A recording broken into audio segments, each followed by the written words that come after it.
from your experience, like how much destiny control do you feel you have of the trajectory of the company? Because let's compare it to a SaaS company, a software company. You can maybe have more destiny control in how to grow it, but in shipping, I mean, there's a lot of things that you really can't control, whether it's GDP growth in India and China and those macro political situations. So how do you see that playing out in the shipping field? Yes, it's the charm and it's the frustration at the same time, because you're absolutely right. Shipping, we are derived. You can say the demand for shipping is derived, meaning that we are in the hands of the demand for iron ore that will then create a demand for shipping. And that goes for the other commodities as well. And of course, the demand for iron ore depends on, as I say, GDP growth. It depends on, what is China doing, and a lot of other factors that are completely beyond our control. So yes, I think versus a software company, certainly there's a lot less of the growth factors that we can control. Obviously, that said, there are also a lot of factors that we can control, and those are the handles that we are, of course, trying to turn to the best of our abilities. I think if you boil down what ship owning is, very, very simply, it's a combination of trading and risk management. So you can imagine a ship. It's not like a car where you buy for 100,000 and you depreciate it line to the day that it's not worth anything any longer. A ship is definitely going to be worth zero at some point, but it's extremely volatile on the way down to that zero. An example, in 2008, you could buy a Cape-size vessel for just shy of $100 million. 12 months later, you could buy the same ship for around $50 million. So we are talking about huge volatility. So obviously the key for a ship owner is to enter market at the right time, buying the vessel at the right time, hopefully making some money while you own it, and then exit at the right time, and then start all over again in a way. So I think it's you're right. We cannot predict the markets. We can have an assumption, we can have some expectations, but no one in this world, no one can predict COVID. So we walk into last year and we think that it's going to be a reasonable year. We can see how many vessels there are. We can sort of see the demand. We have a pretty clear expectation, and then suddenly the whole world changes around. And I think that's frustrating, but it's also part of the charm. It means that suddenly you have to completely revamp your strategy. You have to rethink everything. But it also gives opportunities, right? Because it gave opportunities for us to look at asset prices fall. You can go in. We bought 18 vessels recently. Gives us an opportunity to tap into the market and grow our position, and then hopefully later flip that position or generate a lot of revenue on those vessels. That's what we're doing right now. So you're right. We cannot control our destiny the same way, but it doesn't mean that we can't control anything at all. So yeah, if that answers the question. Yeah, 100%. You talked a bit about the acquisition, and I think it was cited that it was the biggest in Golden Ocean's history, the 18 new vessels. Can you talk a bit about the consideration that goes into that deal and when to make it? Because you said it's very time-based as well. So what need to align in order to make that the right investment at the right time? Yes, we bought 18 new vessels about, what is it now, 6 weeks ago, I reckon, to the sum of $750 million. So it was a large transaction, the largest in Golden Ocean history for sure. When you ask what goes into a consideration when buying an asset, I now wish I could say that we took our Excel spreadsheet, we made an NPV analysis, forecasted the markets, and then we get a net present value of XYZ. We go forward with the investment, but we didn't. Obviously, we calculate what is the break even on a given price, so we know what is with the financing we can achieve, etc. But what goes into? I go one step back. But as you heard, the prices are swinging like this.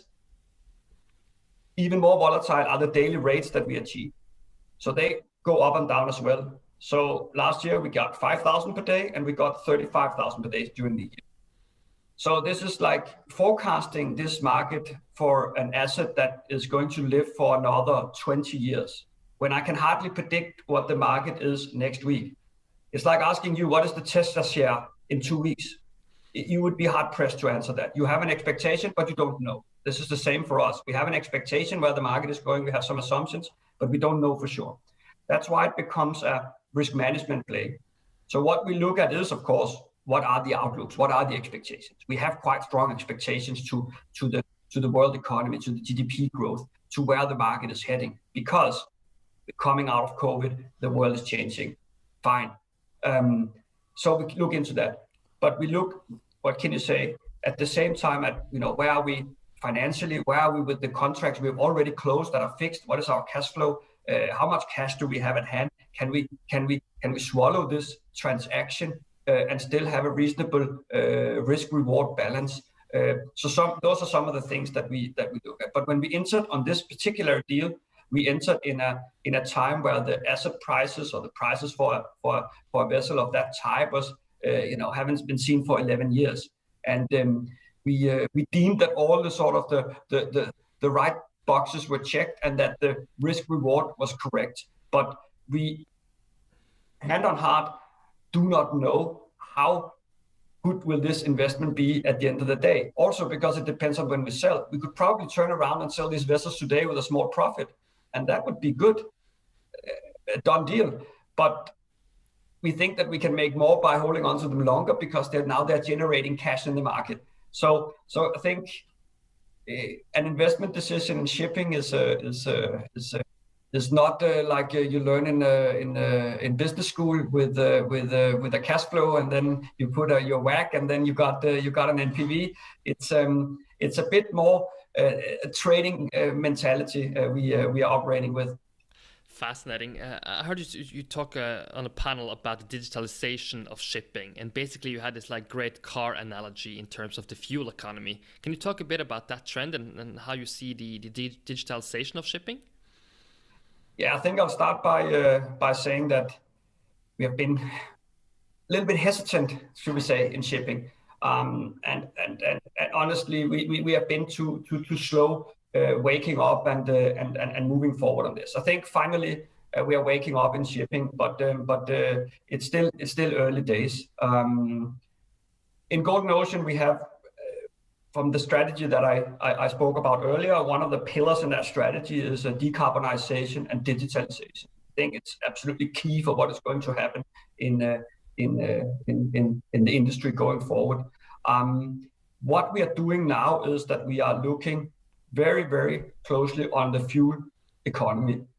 And I don't want you to ask, why didn't you do that before? Because that is actually the million-dollar question. Because now we do it because we want to decarbonize, and we spend less fuel, we have less cost. But decarbonization or not, that should have been done long ago. Okay, we leave that for now.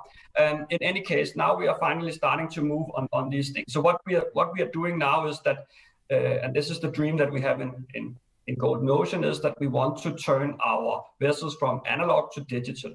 And what we mean by that is we want to have a much better understanding and much more data on how our vessels perform. Because the brutal truth is that not one single ship owner 12 months ago knew what his vessel was consuming. And this sounds absurd, but maybe it's not so absurd when you think about it. Because it depends on how fast it's like your car, as you said, that's the analogy, right?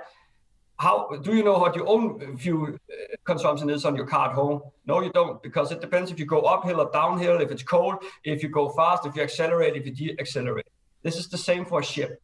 The problem in shipping has been that you get a reading once every 24 hours done by a captain or chief engineer on a little needle down in the engine room.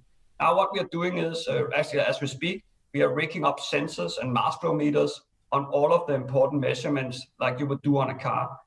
We get a live feed from that into our IT systems, meaning that we get a read every 5 minutes instead of every 24 hours. Obviously, that gives us a much better understanding of resistance, of current, of what can you say, of the calibration of the engine, of the fouling of the hull. If there's a lot of, growth on the hull, it goes slower. So we get an understanding of the ship. And on back of that, and the market, because whether you want to go fast or slow also depends on the price of the market and the price of the next cargo, on the price of the bunkers. On all of that, we now get algorithms calculating the optimal speed. So instead of, going maybe 13 knots, we now know we need to go 13.1 knots. That is the optimal speed right this very second when we put all these factors together. This leads to enormous amount of savings on fuel. Our fuel bill last year was, I can't even remember, but we bunkered more than 1.2. How much was it now? I forget how many tons we bunkered, but huge savings here. Of course, when you have 100 vessels that are burning, 20, 30 tons a day, can you save 5% on this? We're talking massive savings. So this is a way where digitalization is kicking in. Other examples could be mentioned, but this is definitely where we are firing on all cylinders at the moment.